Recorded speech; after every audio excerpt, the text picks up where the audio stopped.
네, 이 시각 시장을 움직이고 있는 섹터도 함께 짚어보겠습니다. 상승 섹터로는 역시나 반도체와 HBM 관련주들을 꼽아봤고요. 뿐만 아니라 식량 불안의 사료주들이 움직이고 있습니다. 뉴스의 원자력 발전과 양자암호 관련주들도 강세를 보이고 있는데요. 한편 반대쪽에서는 유가 하락의 LPG와 정유 관련주들이 약세를 보이고 있고요. 재지뿐만 아니라 어제 많이 올랐던 은행과 손해보험 관련주들은 오늘 쉬어가고 있습니다. 하나씩 자세히 뜯어보도록 하겠습니다. 먼저 HBM 관련주부터 만나보시죠. 엔비디아 간밤 뉴욕 증시에서 2.4% 상승 마감했습니다. 종가 기준 사상 최고치를 경신했고요. 시가총액은 3조 4천억 달러 위로 올라오게 됐습니다. 차세대 AI 반도체인 블랙웰 수요에 대한 자신감의 상승 곡선을 그렸고요. 뿐만 아니라 월가에서는 AI 투자 둔화를 불식시키는 분석들도 계속 나오고 있는 상황입니다. 뿐만 아니라 엔비디아 상승에 베팅하고 있는 콜 옵션도 증가하면서 수급적으로도 엔비디아 상승으로 이어졌는데요. 훈풍은 우리 시장으로도 이어지고 있습니다. 미래반도체 12% 넘게 오르고 있고요. 뒤이어서 이수페타시스가 5%에 가까운 상승부를 펴내고 있고 KC텍, PMT 뿐만 아니라 IMT와 같은 종목들도 상승 곡선 그리고 있습니다. 뒤이어서 사료주들도 만나볼까요?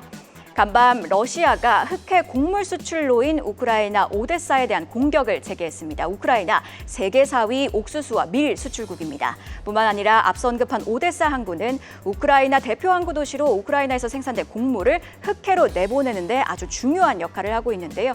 따라서 식량 불안이 다시 제기가 되면서 고려산업 이 시각 20% 넘게 오르고 있고요. 뒤이어서는 미래생명자원과 한일샤료뿐만 아니라 한탑, 대주산업 모두 빨간불 켜내고 있습니다. 이번에는 원전 관련주 짚어보시죠.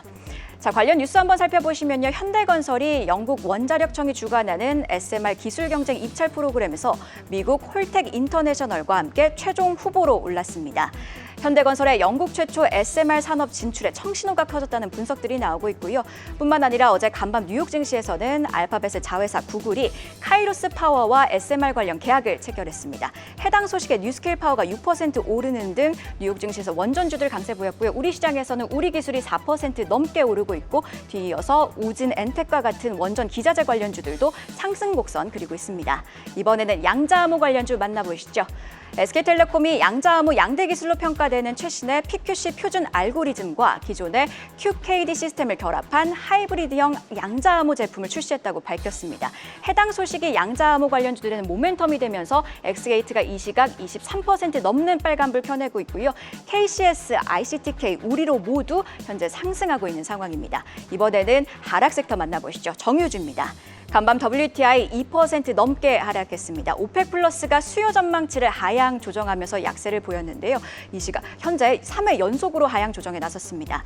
여기에 중국의 경기 부양책 실망감도 하방 압력으로 작용한 상황인데요.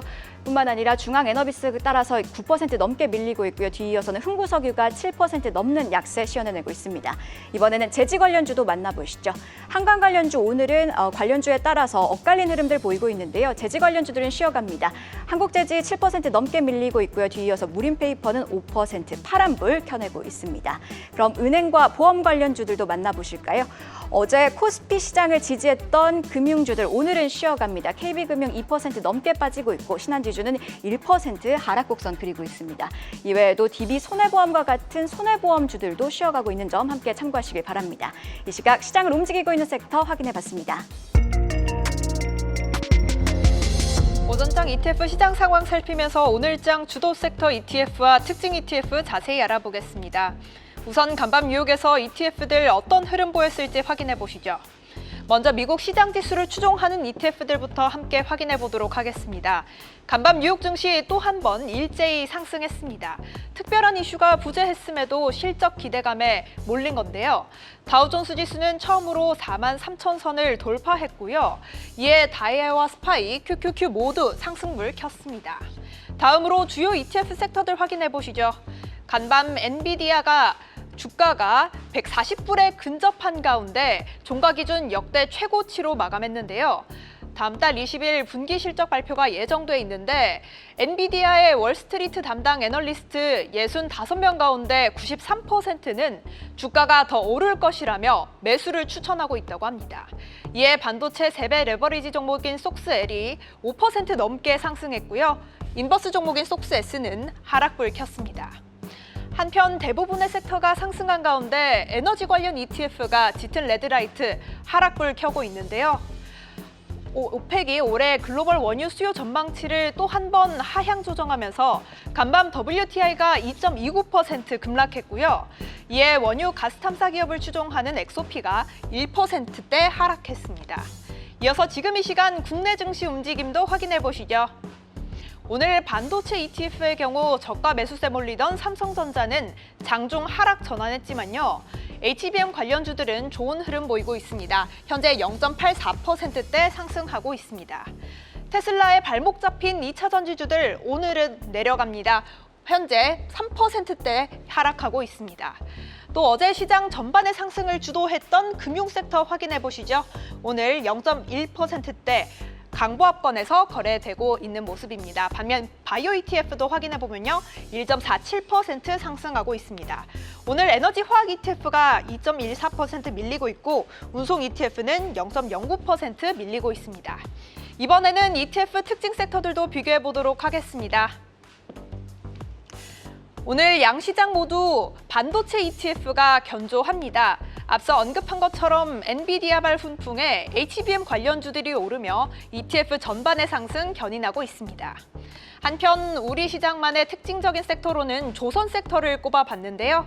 증권가에서는 중국의 수주 우수 양상이 둔화됨에 따라 국내 조선소가 컨테이너 및 탱커를 수주하기 위한 유리한 환경이 조성될 것이라 분석했다는 점 참고하시면 좋을 것 같습니다. 미국에서는 어제에 이어 오늘도 지역은행 등 금융 관련 ETF들이 상승률 상위에 자리하며 거래량도 견조했습니다. 우리 시장 특징 업종과 ETF 더 구체적으로 확인해 보겠습니다. 오늘 조선업종 ETF 리스트업 해봤는데요. 그중 거래량이 가장 많은 종목, 솔 조선 탑3 플러스 종목 짚어보겠습니다. 신한자산운용이 0.45%의 보수로 운용하는 ETF로 2023년 10월에 상장한 ETF입니다. 연간 수익률은 무려 43.76%를 기록하고 있는데요. 순자산 총액은 3,746억 원으로 집계됐습니다. 보유 종목들도 확인해 보시죠. HD 한국조선해양이 24%대 가장 높은 비중 차지하고 있는데요.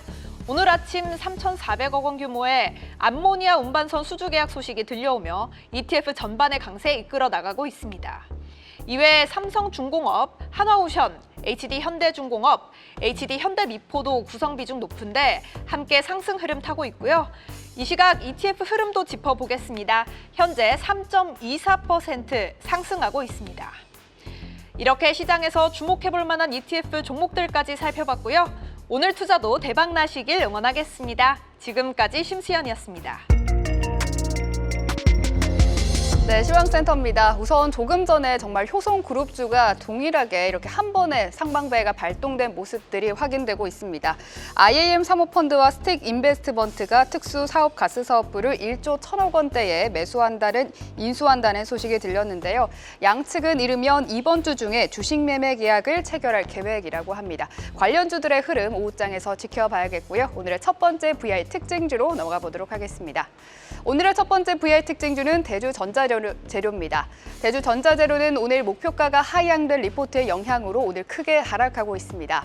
NH투자증권이 발표한 이 리포트에는 주요 고객사의 2차 전지 사업 부진으로 실리콘 음극재 수요가 부진하고 미국 대선에 대한 불확실성으로 관련 신규 프로젝트 중 일부가 연기된 점을 지적했는데요.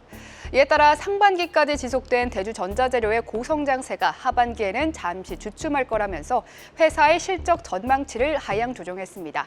목표가도 16만 4천 원에서 15만 8천 원으로 낮췄는데요.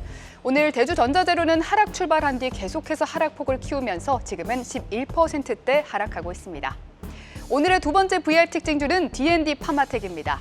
오늘부터 위고비가 국내에 본격 출시됐죠. 출시 첫날인 오늘 벌써부터 대란 조짐이 보이고 있는데요. 위고비의 수입을 담당하는 줄릭 파마코리아가 오전 9시 주문을 시작했지만 1시간 반 만에 서버가 다운됐다가 복구됐고 온라인 커뮤니티에는 위고비를 싸게 살 수 있는 성지 목록이 공유되는 등 반응이 뜨겁습니다. 기존 비만약 관련주들 오늘 큰 반응은 없는데요. 경구용 비만약 치료제를 개발 중인 D&D 파마텍이 오늘 강세를 보이면서 상방 VI가 발동됐습니다. 현재 8%대 상승하면서 장중 고점 부근을 머무르고 있습니다. 지금까지 VR 특징주 전해드렸습니다. 계속해서 다양한 경제 이슈를 알고 싶다면 구독과 좋아요, 알림 설정 부탁드립니다. AI 캐스터 권미정이었습니다.